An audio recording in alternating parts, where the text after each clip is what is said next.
Mahatma Gandhi reminded us, the earth, the air, the land, the water are not an inheritance from our forefathers, but on loan from our children. So we have to hand over to them at least as it was handed over to us.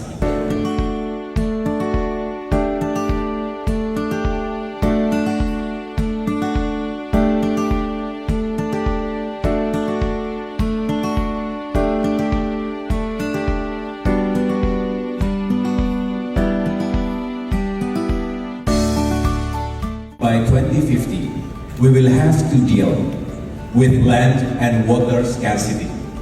This year's overall theme, Water for Shared Prosperity, is very relevant because it embodies at least three interrelated principles. First, water management. The scope of genuine prosperity also includes the state of success, happiness, and health. My second principle, fair accessibility, which is a manifestation of interspatial sharing. Water management must be implemented fairly to provide equal access to drinking water and sanitation. And the third principle is sustainability. It is the manifestation of intergenerational sharing. We want our children and our children's children live in a healthy, sustainable, and livable planet.